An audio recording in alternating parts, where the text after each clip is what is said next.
Martin Gardner sat on the porch of his desolate home, clutching a photo album he had received years after the tragic day. That album had become a symbol of his loss, a living testament to a terrible tragedy. Martin's gaze stopped at the pictures of his small and innocent children, Talin, Sai, Savi, and Yazi. These pictures were all he had left of his happy days. As he looked into their faces, he could almost hear their children's voices filling this house with laughter and warmth once upon a time. Martin's first child was Talin, who was only 4 years old. To his father, he was the light of his life. The man dreamed of spending all his free time with him, teaching him everything he knew, and drinking beer with him in the future, when Talin would be a real grown man, and Martin himself would be gray and important. Little Saya, who was only 3 years old, always ran to her father when he came home from work, remembering to take her cloth doll with her. She always asked Martin to give her and her doll a kiss before she went to bed. This always brought a smile to her father's face, and he performed this sweet ritual with seriousness and respect. Savi, a 2-year-old girl, was silent and intelligent. She loved to flip through books and watch animal movies. Martin often took her on his lap and read her favorite stories to her. He saw in her the potential of a future intelligent and serious woman who would achieve great heights in life. And Yazi was the youngest, still a very tiny baby with deep black eyes. When Martin looked into her eyes, he saw a vast world there. Those eyes were exactly like those of her mother, Shaninia Gardner. Martin remembered how happy he was that she had given him this beautiful world full of love, comfort, and children's laughter. But that world was shattered one fateful day. Shaninia Gardner was born in the late 80s in Memphis, the American state of Tennessee. Little is known about her early years, other than the fact that she was the daughter of Eleanor Snodgrass, who once inhabited the cozy cabins of Madison, Alabama. Shaninia's childhood and youth flowed as routinely as any other girl's. At that time, she was a young brunette with curly hair, slender and beautiful. The girl was always surrounded by loyal friends and displayed bright talents. Shaninia was filled with a true creative spirit. She had a unique gift of composing songs. Music was her passion, and singing was her way of expressing herself. Her vocal abilities caught the attention of the locals, and she became a local celebrity. However, singing was only one of her many hobbies. Shaninia was fascinated by the world of fashion and photography. She looked great in front of the camera and could turn everyday moments into works of art. Despite all these colorful hobbies, inside Shaninia was a woman full of charity who always found time for religion. She often attended church and carefully cared for her family. Everything in Shaninia's life seemed set and promised a bright future. Shaninia was only 14 years old when she met D-Trail Clayton. It started with a casual introduction through mutual friends. They immediately found common ground and became friends. By the time they grew up and graduated from high school, their relationship became more serious, and the young people officially became a couple. Shaninia and D-Trail spent a lot of time together. Everyone considered them serious and stable young people. However, there were some questionable episodes in their record. Both were seen in minor offenses, such as traffic violations or disorderly conduct on the streets. In 2008, things got more serious. D-Trail was accused of assaulting a woman, and although it was done unintentionally, he was facing serious punishment. The guy got lucky, and soon all charges against him were dropped. Shaninia and D-Trail did not formalize their relationship, but they lived together. In the same year 2008, the couple had a son, who was named Dallin. Shaninia became a caring mother, not only to him, but also to D-Trail's 2 children from his previous relationship. Sonia Clayton, D-Trail's mother, always saw Shaninia not just as a woman in love with her son, but as part of her family. Shaninia was noted for her devotion and care for her children, which made her special in Sonia's eyes. However, the lovers' relationship was not a long one, and little is known about what exactly happened between them. However, even after the breakup, they continued to maintain some distant communication. To D-Trail, Shaninia remained a good wife and a caring mother. When Dallin was just 2 years old, Shaninia was involved in a small incident. It was a minor infraction, perhaps a parking ticket, or a minor argument of no great importance. It was all so insignificant compared to what the future held for her. Marrying Martin Gardner was a new phase in Shaninia's life. Fate had led her to this man who appeared to bring joy and stability to her life. Shaninia, on the other hand, won Martin over with her kindness and love for children. In her eyes, he saw an ocean of feminine tenderness and wisdom. Their story developed rapidly. In September 2013, they decided to start their life together and moved into an apartment complex in southeast Shelby County.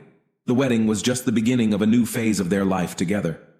Shortly after the celebration, they had their first child, baby Talon. And in 2014, little Saya was born into the world. Soon 2 more girls, Savi and Yazi, came along, making their big family even happier and busier. In total, Martin and Shaninia had 4 children together, as well as 1 child from the young woman's previous relationship. For the young mom, children always came first, and she enjoyed working part-time at the children's hospital. Moreover, she was actively involved in a center that raised funds to help children. It was her calling, and she gratefully dedicated her life to helping those in need, on the cusp of a terrible event. Friday, July 1st, 2016. An ordinary day that didn't portend anything out of the ordinary. Around noon, Shaninia was on the phone with her husband, Martin. Her voice was calm, as it usually is. She told her husband that she was going to watch a movie with the kids. There was nothing to indicate that something terrible was going to happen on this ordinary day. And then, at that moment when the spouses were having a quiet conversation, an incomprehensible madness began to happen. Suddenly, Shaninia changed. She took a kitchen knife and went into the living room. There she attacked her own 6-month-old daughter, Yazi. The defenseless little girl who couldn't fight back was caught in a terrible trap. Her life was cut short in an instant at the hands of her most loved and closest person. Dallin, the oldest of the children, he was only 7 years old, witnessed this nightmarish scene. A terrible tragedy played out before his eyes, for which he was too young to understand. The boy thought only one thing. He must do something to save his younger brother and sisters. Panicked and desperate, he ran out of the house. Shaninia didn't stop there. The young woman followed her son out of the house, armed with a knife, ready to continue her nightmarish plan. She rushed after Dallin, but the man, terrified and desperate, screamed so loudly that he attracted the attention of the neighbors. A couple of neighbors heard his screams and quickly went outside to see what was going on. They found themselves witnessing a nightmare that did not settle in their minds. Realizing that Dallin was being watched, Shaninia went no further. However, the whole horror was not over yet. Shaninia returned to the house where Savi and Talon were waiting for her. Distraught, she went up to the bedroom where the little ones were. It was the last moments of their innocent lives. Meanwhile, those who witnessed the nightmare didn't waste a second. They quickly called emergency services, asking for help and rescue for little Dallin and his younger siblings. At that moment, none of them could have imagined the tragic consequences that awaited this peaceful street. Sheriff's personnel arrived on the scene and were confronted with an eerie scene. Inside the home at 7449 Southern Hill Drive, they found a bloodied Shaninia and her 4 children lying motionless, bereft of life. The sight left everyone in shock. Shaninia sat with her cell phone in her hands. She slowly dialed the number of Martin, her husband. Her voice sounded quiet and cold as she confessed to killing her children. The tragedy that had unfolded in their lives was the horrific event that would forever be remembered in this quiet neighborhood. By the time the prosecutor's office and special unit arrived on the scene, it was all over. There was only an eerie silence in the house that had once been the place of the happy Gardner family. Blood and horror lurked in every corner. The investigators had a bloody knife in their possession, silently bearing witness to the gruesome incident. Chaplains arrived to help, and were shocked by what had happened, as well as specialists ready to assist Dallin.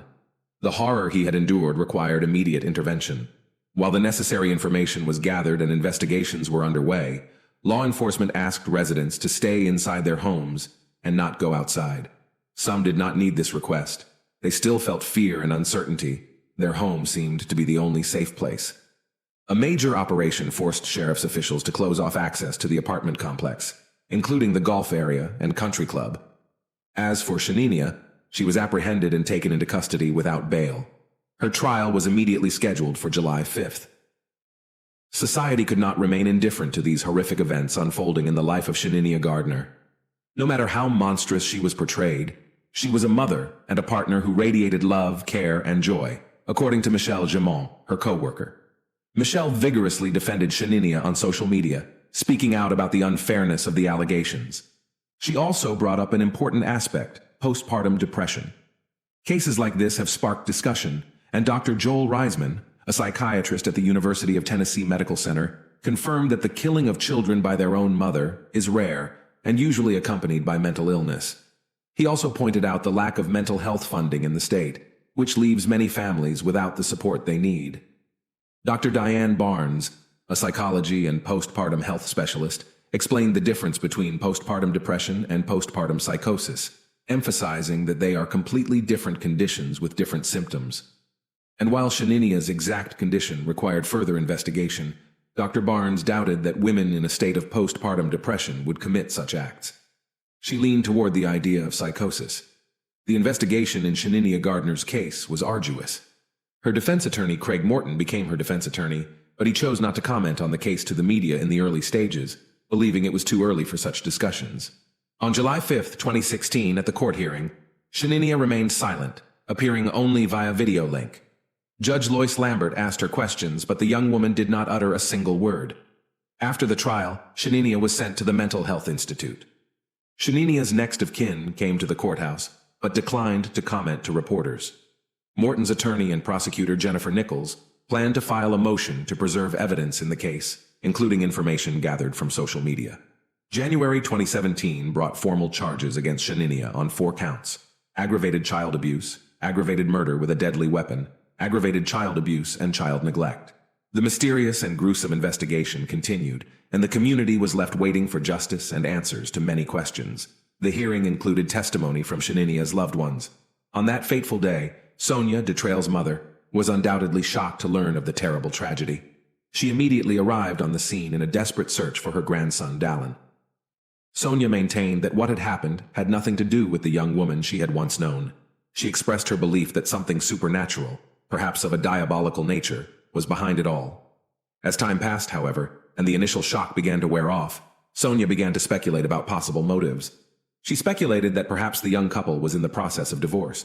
For fear of being alone, caring for 5 children, Shaninia might have come to the terrible decision to end it all. But despite these reflections, Sonia found it hard to believe. To her, the Shaninia she had once known was far from a person capable of such a horrible act. Detrail, Dallin's father, also refused to believe in Shaninia's guilt. He admitted that although he was never his son's guardian, he was always able to visit him after his relationship with Shaninia ended. But November 2014 was the last time he saw his son. He noticed that each time Shaninia became more and more radical in her actions and decisions. Every attempt he made to contact his son failed, and he was simply not allowed to be involved in his life. But in fact, Shaninia's friends and family had long ago noticed that a completely unexpected upheaval had taken place with her.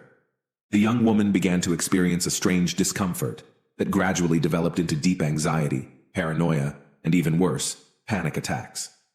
Her behavior became erratic and unpredictable, and many people began to suspect that it might be related to postpartum depression. This came as a real shock to those around her, as Shaninia seemed to be a strong and dependable woman. She had always been the one in control, but now she seemed to have lost her footing. Her sudden change in behavior made many people wonder why this tragic situation happened. The first signs of strange behavior began in March 2015, and none of her friends and family could figure out what was going on. One day, Shaninia left work early and picked up her children. With 5 children in the family car, she headed down an unknown road leading away from their home. At the time, her husband Martin assumed that his wife had gone for a walk and to unwind in some park. This was quite typical of her daily routine. However, as the hours passed, she never returned home. Very disturbed, Martin decided to put out an APB for his wife. At the wheel, with 5 children in the cabin, Shaninia headed east and traveled more than 74 miles separating Memphis from Corinth. But she didn't know anyone here, and she had no apparent reason to go there in particular. She was later found in the emergency room of St. Francis Hospital, but police never revealed how or why she ended up there. Shallow cuts were found on her neck and one of her wrists. If she was trying to take her own life, her only witnesses were her children, but they were too young to realize what was happening. Shaninia was eventually returned home by authorities, but after that, even more bizarre behavior began. She told Martin that someone was threatening her and their family. Her husband was shocked, as Shaninia provided no details about who it might be or why, and there were no prior instances of such threats. Also, when Shaninia was with family and friends, she started complaining about her work and workload. She claimed that she felt very bad about it. Soon, she began to claim that some of her co-workers wanted to harm her. Despite these abnormalities, Shaninia showed no signs of abuse or violence toward her children or others. The long wait for trial was not an easy one, and it was severely delayed due to the numerous psychiatric evaluations the defendant had to undergo. Added to this came the COVID pandemic, which only added to the length of the trial, longer than anyone expected. In 2021, the non-jury trial finally began. The defense focused its strategy on Shaninia's mental illness argument. The prosecutors acknowledged her said mental illness, but they insisted that the defendant was still capable of understanding the difference between right and wrong and was aware of the illegality of her actions.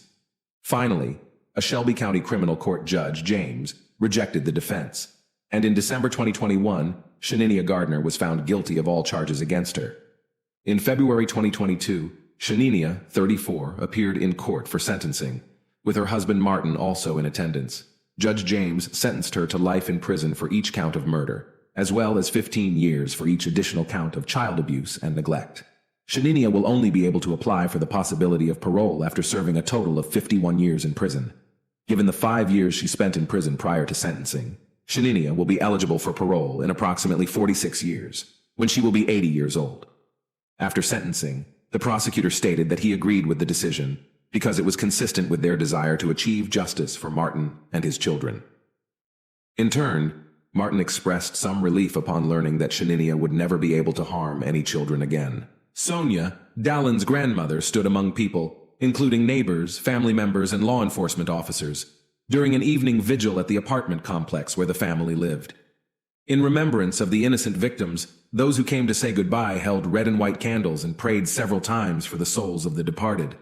The Reverend Pastor of the Baptist Church noted that the vigil was the beginning of a healing process for the entire community, because in the end, the only thing in the hands of those present was a desire to support the surviving baby and his father and help them through this difficult moment. Trail did not attend the memorial ceremony. On his behalf, Sonia told the media that he was too overwhelmed with anger to show up for the ceremony. The president and CEO of the Children's Hospital where Shaninia worked also expressed their condolences on behalf of everyone at the hospital. Martin's colleagues set up a social media account to help him with funeral arrangements for his 4 children. During the ceremony, while saying a few words about his children and family, Martin showed incredible fortitude and nobility in his words. In his final speech, he emphasized that his home was happy when his children and Shaninia were there, and that this is how it will remain in his memory forever.